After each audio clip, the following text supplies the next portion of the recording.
Hello and welcome to बाईक्यूल्स। तो 10 minutes 10 PYQ की सीरीज में हमारा नेक्स्ट चैप्टर है न्यूरल कंट्रोल एंड कोऑर्डिनेशन।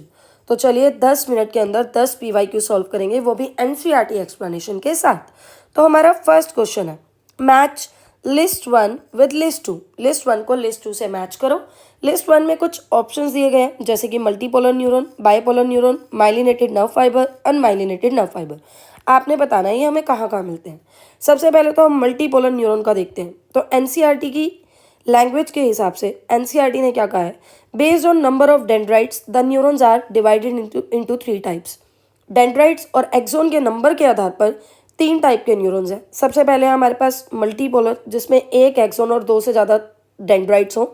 ये हमें मिलते हैं सेरिब्रल कोर्टेक्स में।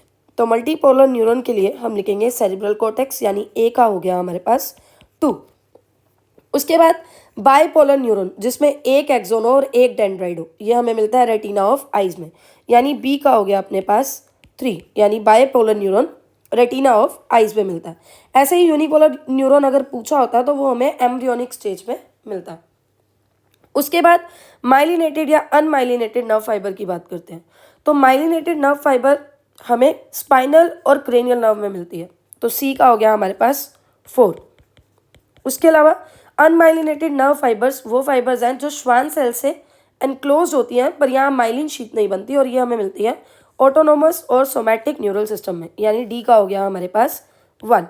इस हिसाब से ऑप्शन नंबर ए सही करेक्ट ऑप्शन बैठता है। सेकेंड क्वेश्चन है select the incorrect statement regarding synapses. Incorrect statement बताना है हमें। सबसे पहले लिखा है, हम पहले ऑप्शन पढ़ते हैं फिर देखते हैं। Impulse transmission across a chemical synapse is always faster than that of electrical synapse. ये कह रहा है कि केमिकल साइनैप्स में इम्पल्स ट्रांसमिशन काफ़ी जल्दी होती है as compare to electrical synapse. तो क्या ये चीज़ सही है? देखते हैं। यहाँ तो लिखा है impulse transmission across electrical synapse is faster than chemical synapse.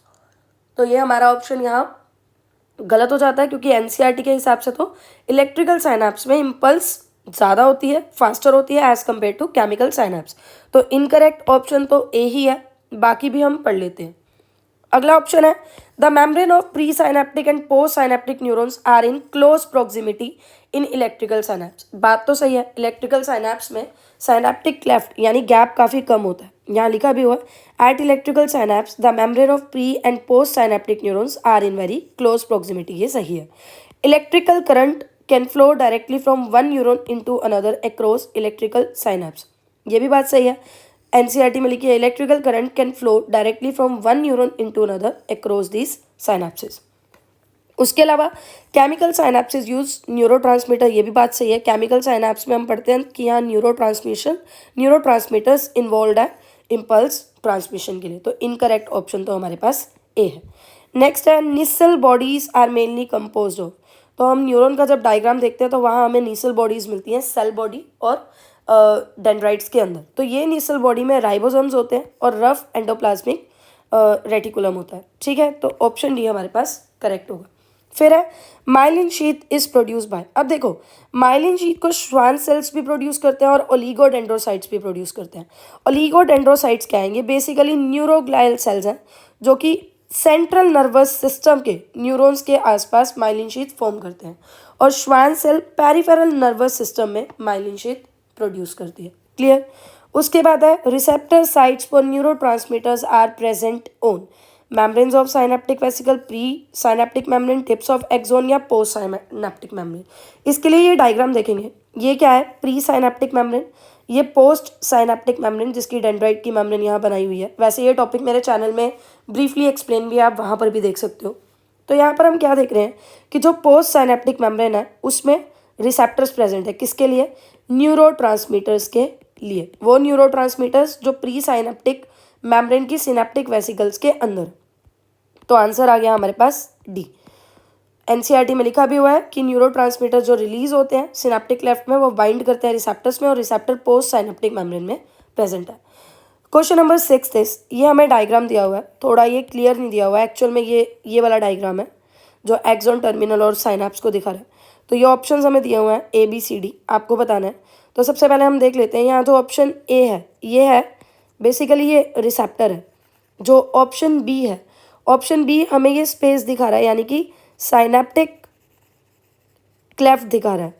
और ऑप्शन सी हमें ये वेसिकल्स दिखा रहा है, साइनेप्टिक वेसिकल्स जिसमें न्यूरोट्रांसमीटर्स भरे हुए हैं। तो ये क्या है, साइनेप्टिक वेसिकल्स। और ऑप्शन डी हमारे पास क्या है, तो ऑप्शन डी हमें न्यूरो ट्रांसमीटर्स दिखा रहा है। ठीक है, तो ये आप यहाँ देख सकते हो, synaptic vesicle, synaptic cleft, receptors, neuro transmitter. तो इस हिसाब से क्या सी न्यूरो ट्रांसमीटर है? नहीं, सी तो साइनेप्टिक क्लेफ्ट है, आंसर गलत हो गया। क्या ए रिसेप्टर है? ये सही है। क्या सी साइनेप्टिक वेसिकल है? ये भी सही है। सॉरी। नेक्स्ट क्वेश्चन है, a person entering an empty room suddenly fights a snake right in front of opening a door.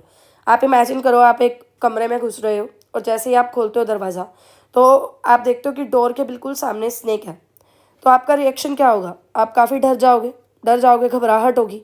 तो यहाँ लिखा है, which one of the following is likely to happen in his neuro hormonal control system. तो basically होता क्या है ना, आपने पढ़ा होगा ऑटोनोमिक न्यूरल सिस्टम दो टाइप का है, एक सिंपैथेटिक और एक पैरासिम्पैथेटिक।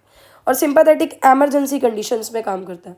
यहाँ पर क्या होता है, बेसिकली हार्मोन सीक्रेट होते हैं, एड्रीनलिन और नॉन एड्रीनलिन, जो कि हार्मोन्स ऑफ फाइट और फ्लाइट भी बोलते हैं या एमरजेंसी हार्मोन भी बोलते हैं। तो आंसर हमारे पास क्या आएगा? ऑप्शन पढ़ते हैं। Sympathetic nervous system is activated and released epinephrine and non-epinephrine from adrenal cortex।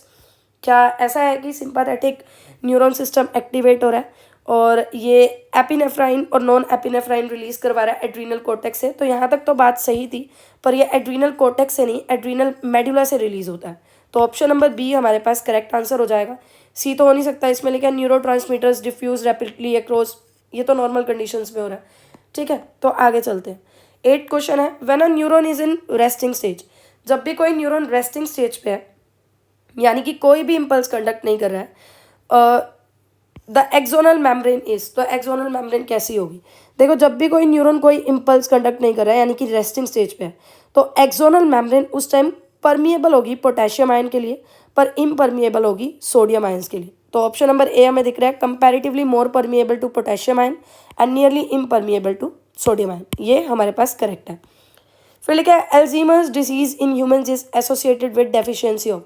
देखो, अभी अपडेटेड एनसीईआरटी में ये नहीं है और ये क्वेश्चन भी 2009 का है। मैं आपको ये बता रही हूँ, पिछले 5-6 साल में जो ट्रेंड रहा है, तो ये सिर्फ एनसीईआरटी के क्वेश्चन से पूछने का ट्रेंड रहा है।